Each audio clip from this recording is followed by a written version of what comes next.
विश्वास और श्वास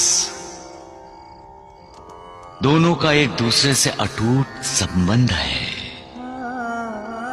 मनुष्य जब पैदा होता है तो अपनी मां पर विश्वास करता है, दूसरों पर नहीं। जैसे जैसे उम्र बढ़ती है वो अपने पिता, भाई, बहन, रिश्तेदारों पर विश्वास करने लगता है। जब मनुष्य कुमार अवस्था में आता है तब वो भाई, बहन और दूसरे रिश्तेदारों से ज्यादा अपने दोस्तों पर विश्वास करने लगता है। फिर उसकी शादी होती है तो वो सबसे ज्यादा अपनी पत्नी पर विश्वास करता है। जो मनुष्य पैदा होते ही सिर्फ अपनी मां पर विश्वास करता था, शादी के बाद वो अपने मां बाप से ज्यादा अपनी पत्नी पर विश्वास करता है। मनुष्य शादी के बाद अपने माता पिता का दर्द महसूस नहीं करता है, लेकिन जब खुद मां बाप बनता है तब वही दर्द उसे भोगना पड़ता है। उस वक्त उसे एहसास होता है कि उसने अपने मां बाप को कितना दर्द दिया था।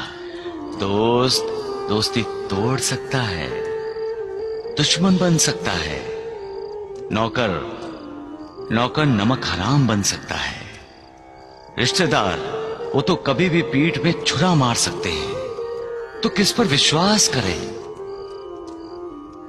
उस पर, भगवान पर, ईश्वर पर। वो कभी विश्वासघात नहीं करेगा, कभी तुम्हें धोखा नहीं देगा।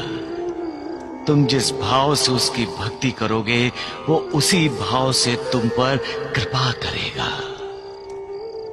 तुम किसी खतरे में हो, संकट में हो तो वो किसी ना किसी रूप में तुम्हारी मदद के लिए आएगा। मजबूरी में, निराशा में वही एक है, वही है जो तुम्हें आशा की किरण दिखाएगा। जब तुम्हें लगे कि कहीं से कोई उम्मीद नहीं, दुनिया के सारे दरवाजे तुम्हारे लिए बंद हो गए हैं, तब वो ही एक है जो तुम्हारे लिए एक नया दरवाजा खोल देगा। और वो तुमसे कुछ नहीं चाहता, सिर्फ सच्चाई का साथ चाहता है और भक्ति चाहता है। उसे मित्र बनाना है, उसकी कृपा का भागी बनना है, उसका विश्वास जीतना है।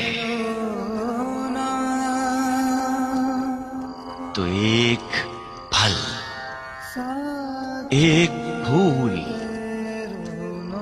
भक्ति भाव से अर्पण किया हुआ एक पत्ता भी काफी है उसके लिए।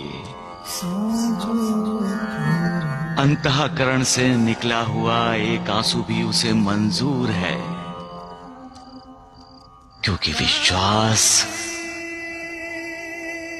मालिक का ही एक रूप है। सबका मालिक